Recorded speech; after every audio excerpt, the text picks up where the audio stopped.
오늘은 하나님의 사람 다윗 20번째 다윗의 찬양대에 대해서 좀 소개를 하겠습니다.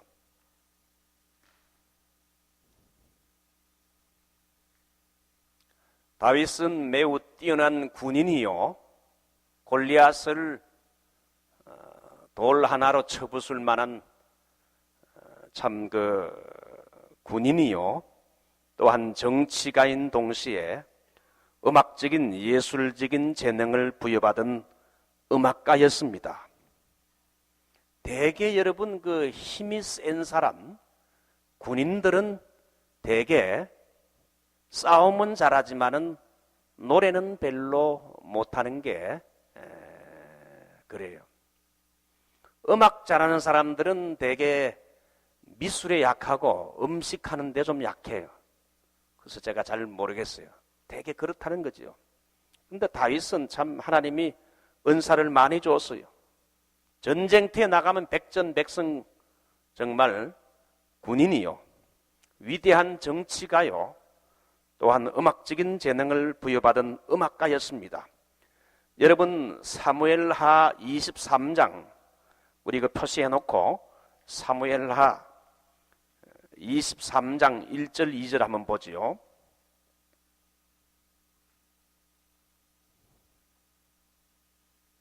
사무엘하 23장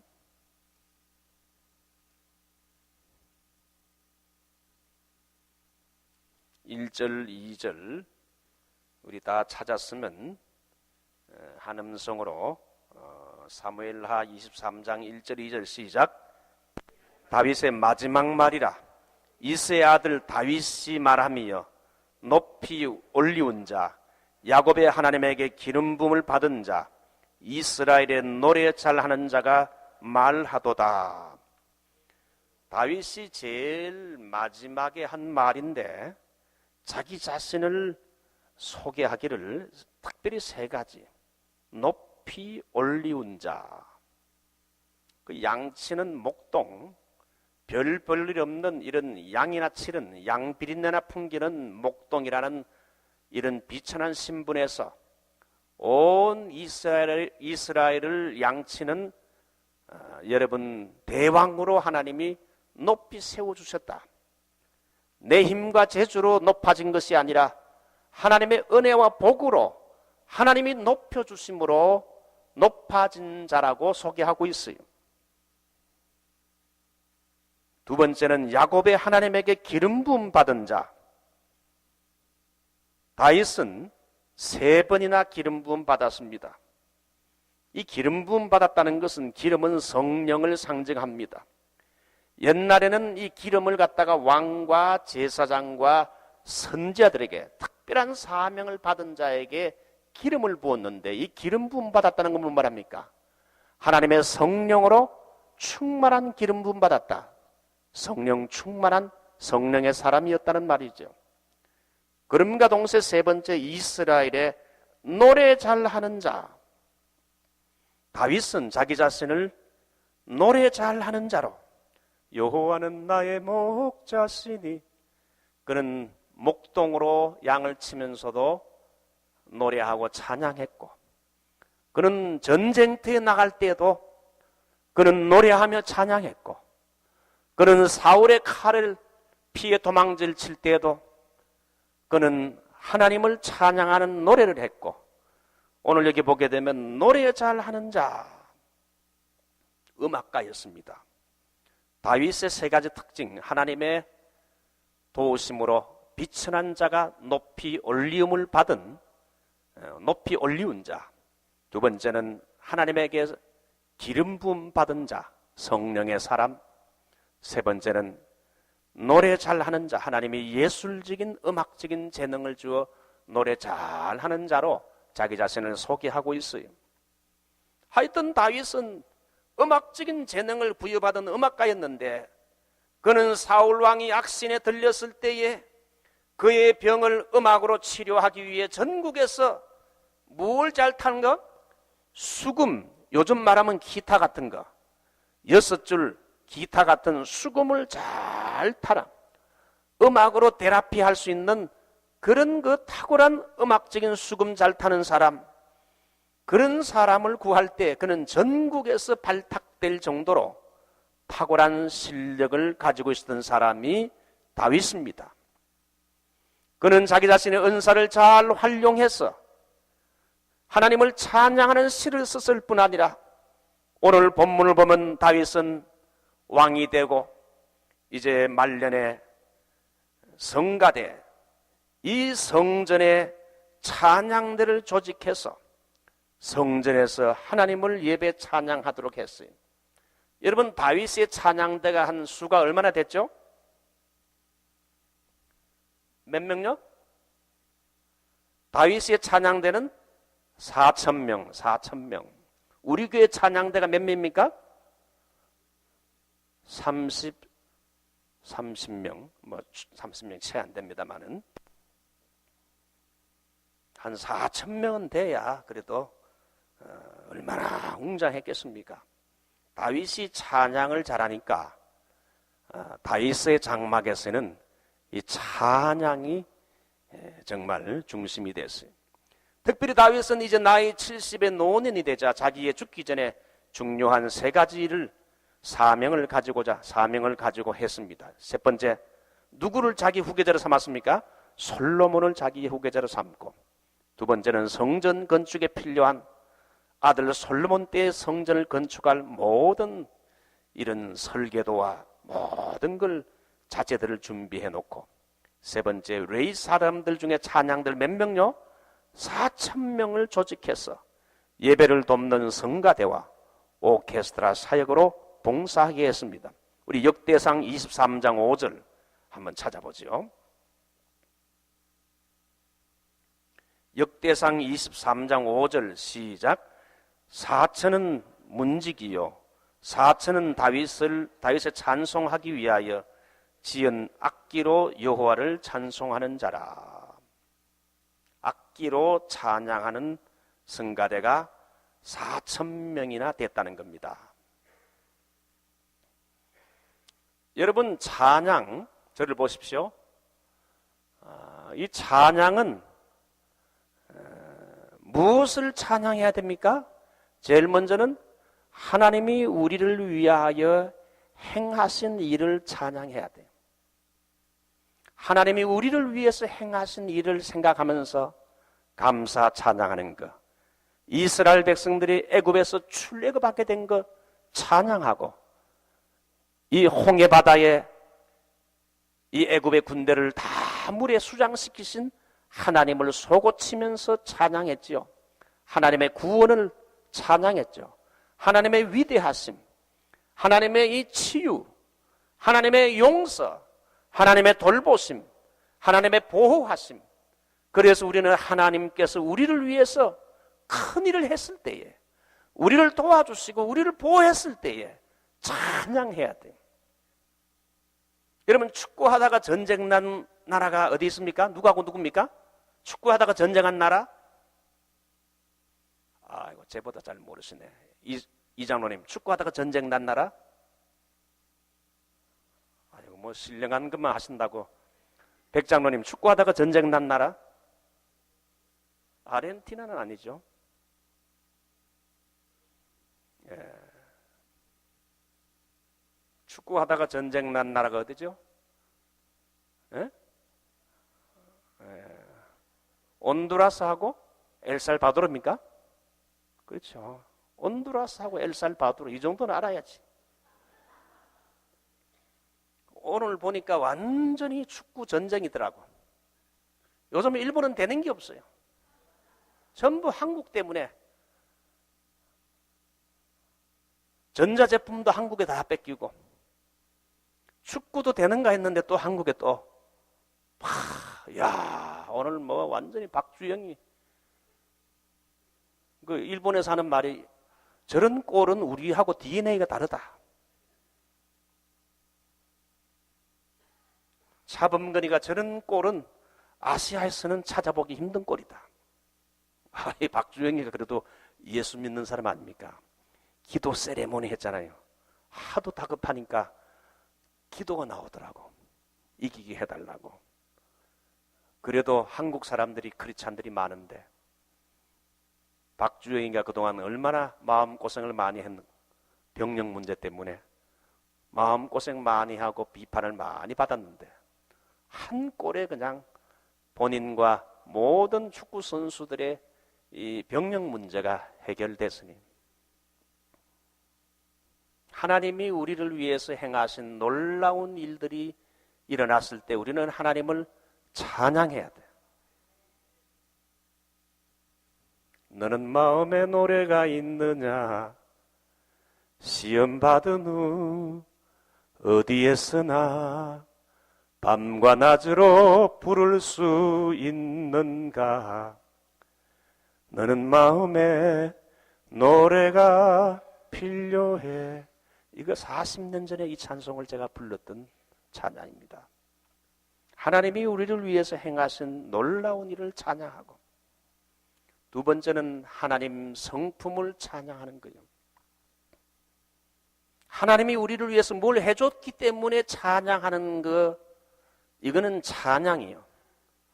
하나님은 하나님이시기 때문에, 우리 아버지이시기 때문에, 그분의 성품 때문에 우리는 찬양하는 거예요.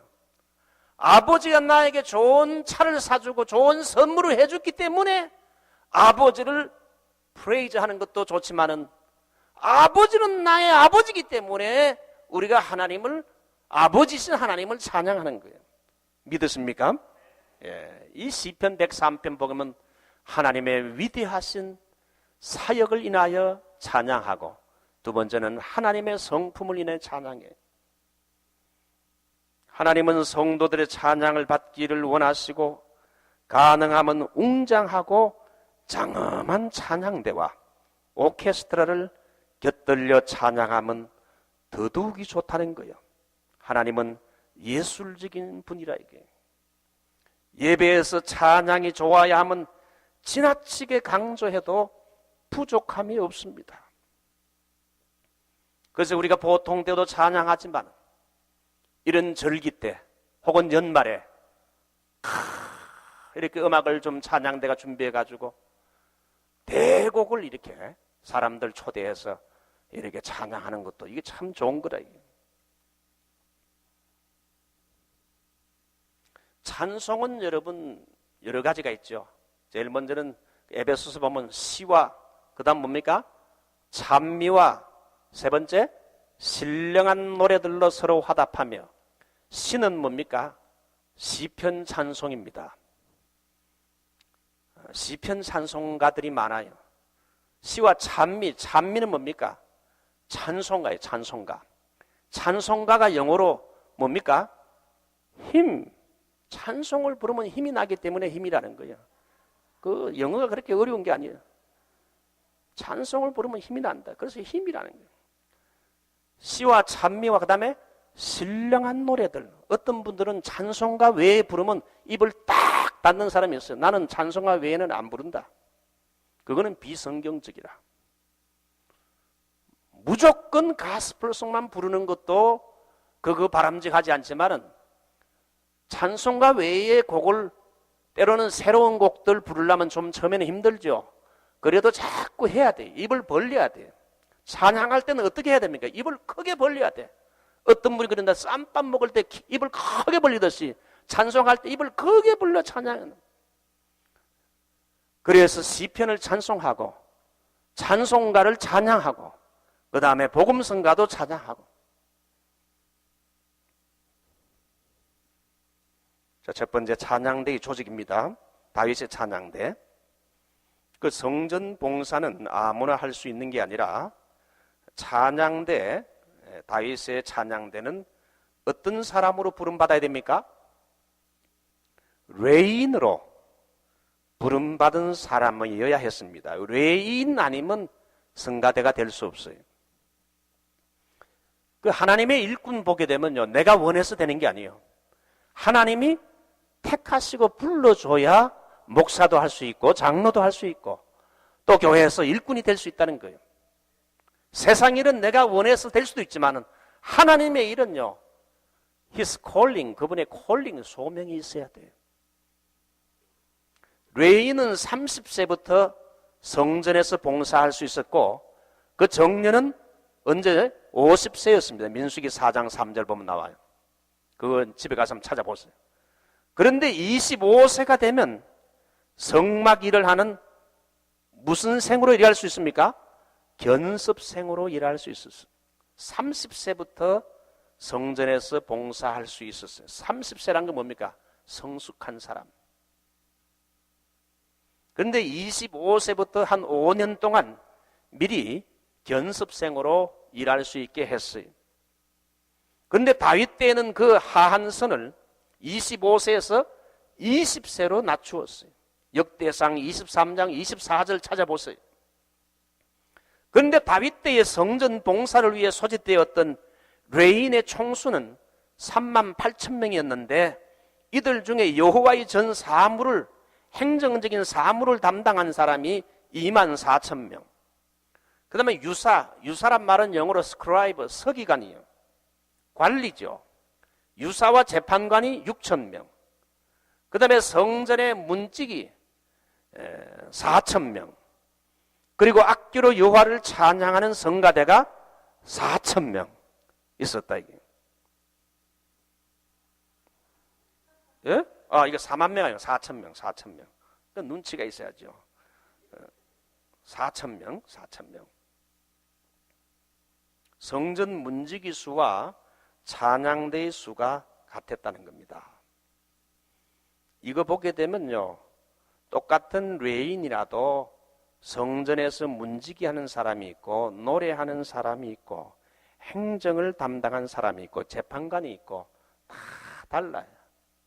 그 하나님께 소명을 받은 사람이랄지라도 하나님이 주신 은사와 직분이 서로 다르다는 거예요. 임무를 분할했다는 거지요. 그러므로 교회의 일은 어떤 일이 내게 주어졌든지 직무에는 귀천이 없어요. 특별히 성전 주의를 감시하고 지키고 아침마다 문을 여는 문지기는 인간의 눈으로 볼 때 비천하게 보일지 모르나 너무나 귀하고 거룩한 일인 겁니다. 교회에서 사찰 집사님이나 핏값하는 집사님, 청소하시는 분, 교회에서 청소하는 분들을 우리가 막대하기 쉬운데 여기 성경 보게 되면 문지기나 청소하는 사람이나 찬양대나 다 하나님 앞에서 펑션이 다를 뿐이지 다 이거 보게 되면요 하나님의 일에는 귀천이 없다는 거예요. 설교하는 목사나 여러분 교회를 관리하는 사찰 집사나 앞으로 하늘 날아가게 되면 누가 더 상을 받을지는요 그건 두고 볼 일이라. 자, 두 번째, 성가대는 찬양대는 잘 협의하여 정했다는 겁니다. 역대상 25장 1절 다윗의 군대 장관으로 더불어, 여기 군대 장관은 성전 봉사하는 사람의 지도자격인 사람들을 말합니다. 다윗이 성전 봉사는 지도자들로 더불어 아삽과 헤만과 여두둔의 자손 중에서 구별하여 섬기게 하되, 특별히 다윗은 다윗의 찬양대의 지휘자격인 지도자, 탁월한 음악적인 재능을 가진 지도자가 3명 있었죠. 누굽니까? 헤만과 여두둔과 아삽. 여러분, 아삽과 여두둔은 이미 시편에 많이 나오죠. 시편을 벌써 이미 이렇게 많이 지었던 사람이죠. 이 음악적인 지휘자가 3사람인데 그 3명의 찬양대 지휘자들과 잘 협의를 해서 더불어서 모든 걸 일을 했다는 겁니다. 다윗이 자기가 음악을 좀 안다고 독단으로 행하지 않고 그 방면의 전문가와 더불어 합의하여 3명의 찬양대 지휘 및 지도자들을 정했고 그렇게 해서 협의해서 결정했다. 이것은 지도자의 지혜로운 행정사역이었다는 겁니다. 3번째는 온 가족들이 모두 성전에서 봉사를 위해 헌신했습니다. 3명의 지도자의 아들들이 전부 아버지처럼 성전에서 찬양 사역하는 데 봉사했어요. 그러므로 주를 위한 봉사는 모든 식구가 다 빠짐없이 헌신하도록 가르쳐야 돼. 오늘날 아버지 어머니는 예수 잘 믿고 교회 훌륭한 일꾼인데 자식들은 교회도 안 나가고 개망나니 짓하고 이렇게 술이나 먹고 다니는 이런 일들이 얼마나 많아요. 공부 잘하고 훌륭한 대학에 가면 최고인 줄 알고 신앙교육을 제대로 안 시킨 거예요. 그래서 부모가 봉사하는 거하고 똑같이 자녀들도 교회에서 봉사하도록 이렇게 헌신하도록 해야 된다는 것이 오늘 성경의 내용입니다. 그 다음에 네 번째 하나 더 적어주세요. 그 옆에다가 누구누구의 수하에 속하여 노래를 했다는 겁니다. 2절 보면 아삽의 수하에 속하여, 그 다음에 3절 보게 되면은 여두둔의 수하에 속하여, 6절 보게 되면 그 아비의 수하에 속하여. 그래서 교회에서 찬양이나 어떤 봉사를 할 때도 누구누구에게 속하여 지도를 받으면서 일했다는 거지요. 여러분, 다윗의 찬양대에 제일 우두머리 껴긴 사람들이 세 사람 누굽니까? 아삽, 헤만, 여두둔. 그 바로 밑에 또 누구 있습니까?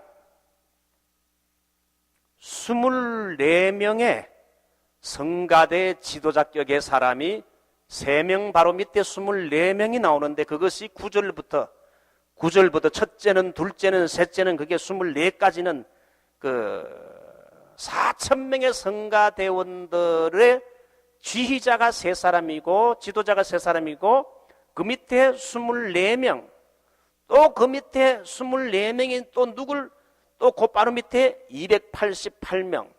여러분 7절 보세요. 저희와 모든 형제 곧 여호와 찬송하기를 배워 익숙한 자의 수효가 288명이라. 288명의 사람들이 4,000명의 사람들을 음악적으로 지도했다 이거예요.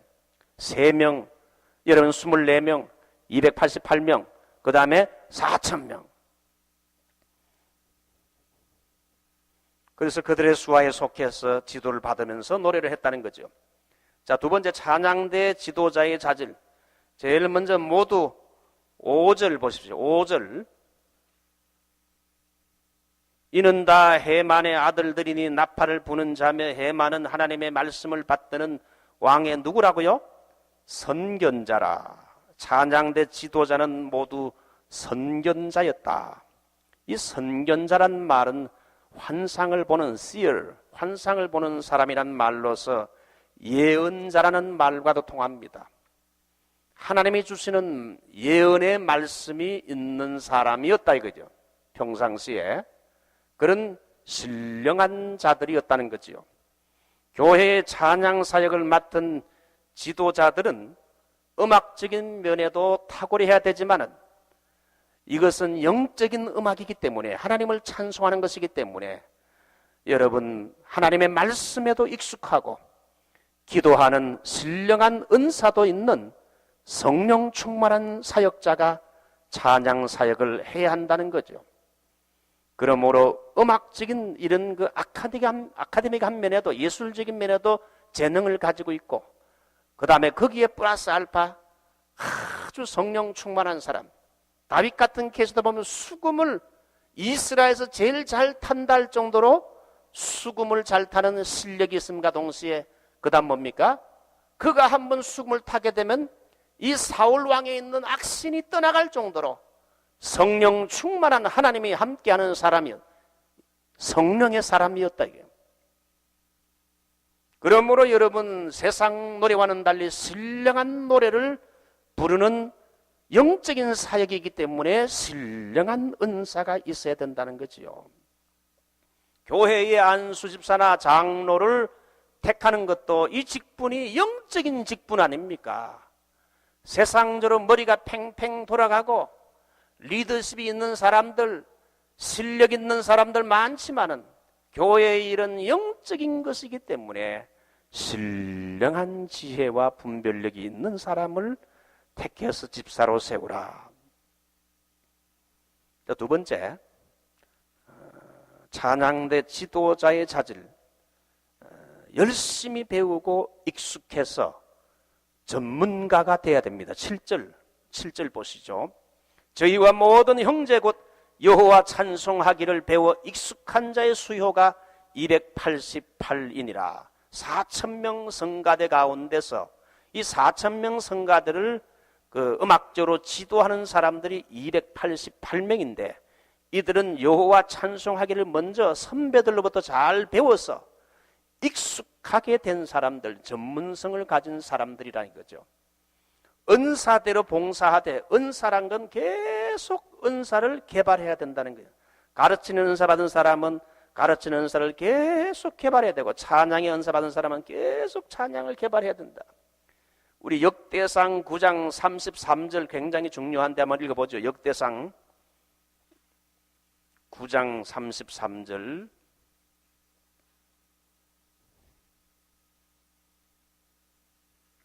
다 같이 읽죠. 역대상 9장 33절 시작. 또 찬송하는 자가 있으니 곧 레위 족장이라. 저희가 골방에 거하여 주야로 자기 직분에 골몰함으로 다른 일은 하지 아니하였더라. 여기 보면 저희가 골방에 거하여 주야로 자기 직무에 골몰함으로 다른 일은 하지 아니하였더라. 이 찬송하는 사람들이죠. 여기 전문성의 원리가 두 가지로 나오는데 제일 먼저는 뭡니까? 골방. 공부를 해야 된다는 거예요. 공부, 골방. 두 번째는 골몰. 자기가 하는 그 사역에 집중해야 된다 이게. 목회하는 목사도 전화해보면 맨마다 전화 받질 않아. 밖에 나가 돌아다니면 자기 일에 골몰하지 않으면 안 되는 거예요. 이 전문성을 가진 사람은 골방과 골몰이 필요해요. 찬양하는 사람도, 찬양 사역자도 골방에서 여러분 곡 선정을 잘하고 공부하고 그 다음에 골몰해야 돼요. 그 자기 맡은 일에 다 집중해야 된다. 골방에 거하여 연구에 전념하고 자기 직분에 골몰함으로 전적으로 그 일에 맞는 헌신했던 사람들이 과거의 찬양 사역자들이다. 교회의 찬양대나 찬양 사역자들은 기도하며 곡 선정을 잘하고 준비를 철저히 해서 전문성에 대하여 남에게 인정을 받아야 됩니다. 자, 세 번째, 남을 잘 가르치고 지도하는 은사가 있어야 됩니다. 헤만과 아삽과 여두둔. 헤만은 고라 자손, 고라 계통의 사람이고 사무엘의 손자지요. 아삽은 시편 중 12편에 아삽의 시가 있지요. 노래에 뛰어난 사람이요. 여두둔, 이 사람에 대해서는 잘 나오지 않지만 시편 39편, 62편, 77편 보면 여두둔이라는 게 나와요. 음악 지도자지요. 여두둔의 지휘 감독 아래 288명은 또 훈련을 받고 또 훈련받은 288명의 4,000명의 찬양대원들을 가르치고 지도했다. 자, 마지막으로 다윗 찬양대 사역에서 배울 점. 교회 예배에서 찬양 사역은 중요하다. 구약의 성막, 모세 시대, 광야 시대의 성막에는 예배가 음숙한 것 외에는 아무것도 없었어요. 음숙한 것만이 특징이었어요. 경건밖에 특징이 없었어요. 그러나 다윗의 장막에서는 음숙한 것도 좋지만은 무엇이 있었습니까? 찬양이 살아있었다. 왜 다윗의 장막에는 찬양이 살아있었습니까? 하나님의 언약이, 이스라엘에게 주신 하나님의 언약이 다윗 시대 때에 성취됐다 이거예요. 언약이 성취됐기 때문에 언약이 성취된 결과는 뭡니까? 이 위대한 언약을 다윗 시대에 이루신 하나님을 Praise God, 찬양하는 거. 그래서 그래서 찬양이 나오는 거예요. 그래서 다윗의 장막에서는요, 이 구약 율법 시대의 성소에서의 음숙한 것만이 목적이 아니고 찬양이, 다윗의 장막의 예배가 달랐다는 거예요. 찬양. 오늘의 예배는요, 엄숙한 것도 있어야 되지만 다윗의 장막과 같은 찬양이 살아 움직여야 된다는 거예요. 그러므로 교회의 예배는 두 가지, 경건과 뭡니까? 기쁨이 충만해야 됩니다. 어떤 곳에는 기쁨은 있는데 경건미가 하나도 없어. 너무 경박해. 어떤 데는 경건이 있는데 기쁨이 없어. 이 두 가지가 다 충만해요. 찬양이 뜨겁고 내려온 찬양이 되도록 힘써야 됩니다. 왜냐하면 신령한 찬양을 잘 들을 때 성령님이 강하게 임하고 역사하기 때문에 하나님은 찬양이라는 프리웨이를 타고 성도들에게 임하신다. 찬양 중에 거하시는 분, 시편 22편 3절. 옛날 이스라엘 백성들이 광야길을 행진할 때 어느 지파가 제일 앞장섰죠? 유다 지파. 사자 깃발을 든 유다 지파가 제일 앞장을 섰어요. 이 유다 지파는 무슨 뜻입니까? 유다는 찬양이라는 뜻이에요. 찬양. 광야와 같은 인생길을 걸어갈 때는 제일 앞에 찬양을 앞세우고 늘 찬송하며 나는 살리라. 찬양을 앞세우고 나가야 돼요. 예? 자, 보통 전통적인 예배에서는 뭡니까? 보통 전통적인 예배에서는 설교가 은혜 받는 유일한 채널이라. 그러나 앞으로 예배를 좀 갱신하면 설교와 찬양이라는 두 가지 채널을 통해서 하나님의 음성을 듣는 은혜를 받을 수 있어요. 저는 설교보다 찬양을 통해서 먼저 은혜 받은 사람이라. 저는 찬양하면서 은혜를 많이 받은 사람 중에 하나 속해요. 그래서 옛날에는 설교하는 것보다 찬양하는 걸 더 좋아했어요. 어쨌든 여러분, 우리 교회 다윗의 장막의 예배가 돼야 돼요. 이 다윗의 장막의 예배는 찬양이 살아있는 것. 예배의 중요한 것이 여러분 몇 가지겠는데 제일 먼저는요, 설교의 메시지. 설교에 우선 은혜가 있어야 돼요. 두 번째는 찬양이 살아있어야 돼요. 세 번째는요, 성찬이 있어야 돼요. 오늘날 우리 개혁주의 장로교회가 약점이 성찬이 없다는 거예요. 언제 이거에 대해서 한번 여러분에게 이야기할 거 있지만은 옛날 초대교회 때는 매 예배 드릴 때마다 성찬식을 했어요. 성찬할 때 하나님의 은혜가 많이 임합니다. 요즘 성찬하면 너무 시간 오래 걸리니까 이거 1년에 한 몇 번만 하지만은 원래는 개혁주의자인 칼빈은 성찬을 매일 하는 걸 매 예배 드릴 때마다 성찬을 권장했어요. 우리가 앞으로 성찬도 많이 하고요. 그리고 설교와 찬양 이 두 가지 채널을 통해서 특히 이민교회는요, 많이 이렇게 사람들이 그걸 통해서 하나님의 음성을 듣고 참 변화받을 수 있어요. 저는 내 솔직한 심정으로는 찬양을 주일날 1시간 하고 그 다음에 뭐 한 1시간 또 설교하고 그 2시간 정도 그렇게 실제로 하는 교회 있어요. 그 뉴욕의 어린 양 교회는 1시간 찬양하고 1시간 설교해. 그거 싫은 사람은 가라. 그 갈보리 채플 가보게 되면, 그레이스 커뮤니티 처치 가보게 되면 여러분 설교를 딱 거의 50분에서 1시간 그 강해 설교를 해요. 문을 딱 닫아 걸고 갈보리 채플 가게 되면 찬양도 오래 해요. 하여튼 이 설교와 찬양 이 두 가지가 잘 겸비돼야 돼요. 우리 교회는 아직도 나이 드신 분들이 많기 때문에 그런 분들을 생각해서 이렇게 힘들까봐 이렇게 쉽게 이렇게 하지만 앞으로 우리 교회가 젊은 사람이 좀 많아지면 우리가 이 찬양을 좀 더 우리가 고려해야 됩니다. 자, 두 번째, 가능하면 찬양 시에 뭘요? 많은 악기를 동원하여 웅장하면서도 조화 있게 찬양할 것이다. 시편 150편 아까 읽었지요? 나팔, 비파, 수금, 재금, 심벌, 양금, 오늘날의 탬버린 그런 것들 악기를 사용하여 찬양하게 했어요. 그 다음에 세 번째는 어떻게 해요? 춤을 추면서 찬양하라. 구약에서는 제사 드릴 때 요제라는 제사가 있어요. 요제가 뭡니까? 흔드는 거예요. 흔드는 거. 흔들어 드리는 제물인데 우리의 몸은 제물과 같은데 예배에서 춤을 추는 거 요제의 제사예요. 저는 제가 과거에 교회를 섬길 때 아예 춤추는 분들을 아예 찬양할 때 앞에 대동회가 찬양하니까 어떤 분은 나이 드신 분이 목사님 경건치 못하겠으니 그 예배에서 춤을 춘다고 나 그것 때문에 교회 못 나오겠습니다. 그런 사람도 있더라고요.